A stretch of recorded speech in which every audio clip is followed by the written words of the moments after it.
School শিক্ষক মিজানুর রহমানের ছেলে মারুফ মিয়া মাত্র ১২০ টাকায় পুলিশের চাকরিতে আবেদন করে কোনো ধরনের সুপারিশ ও হয়রানি ছাড়াই মেধার ভিত্তিতে নির্বাচিত হয়েছেন।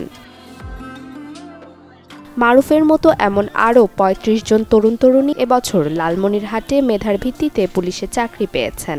লিখিত, মৌখিক ও শারীরিক পরীক্ষায় উত্তীর্ণ হয়ে সোনার হরিণ জয় করে আনন্দে আত্মহারা হয়ে পড়েছেন তারা।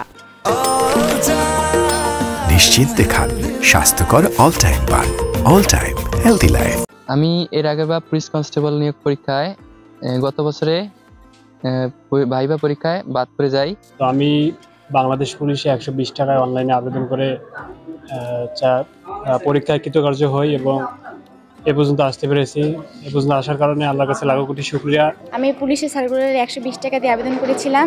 এখন সবগুলো পরীক্ষাতে অংশগ্রহণ করেছি এবং ভালোভাবে ফলাফল প্রকাশ করেছে এবং আমি চাকরিটা ভালোভাবে পেয়েছি, মেধায় পেয়েছি। ৩ দিনেই আল্লাহর রহমতে টিকছি। তারপরে রিটেন পরীক্ষা দিলাম, সেখানেও ১১তম মেধা কোটায় ১১তম হইলাম, ভাইবা দিলাম, এখানেও টিকলাম। আমি কখনো ভাবতে পারি নাই যে আমার চাকরি হবে, কখনো ভাবিনি, আমার পরিবারে ভাবি নাই। আমি আমার পরিশ্রম দক্ষতা দিয়ে আমি চাকরিটা পেয়েছি, এর জন্য আমি অনেক খুশি। আগে মনে করতাম পুলিশে চাকরি নিতে হলে টাকা পয়সা দিতে হয়, এখন আমি ১২০ টাকায় আবেদন করে চাকরি পেয়েছি, তাই আমি অনেক খুশি।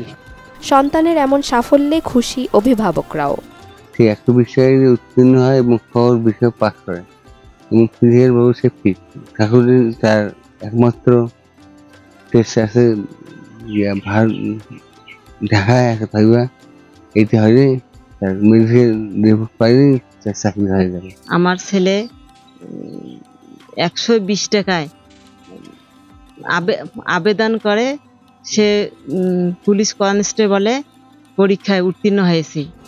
লালমনিরহাটের পুলিশ সুপার জানান, প্রায় ৩৬০০ প্রার্থী কনস্টেবল পদে নিয়োগের জন্য অনলাইনে আবেদন করেছিলেন। পরে দীর্ঘ প্রক্রিয়া শেষে স্বচ্ছতা ও মেধার ভিত্তিতে ৩০ জন ছেলে ও ৬ জন মেয়েকে প্রাথমিকভাবে নিয়োগ দেওয়া হয়েছে। এই নিয়োগটাই তারা তাদের যে খরচ, সরকারি খরচ বলতে আমরা ১২০ টাকার মাধ্যমে তারা এই চাকরিটা পেয়েছে।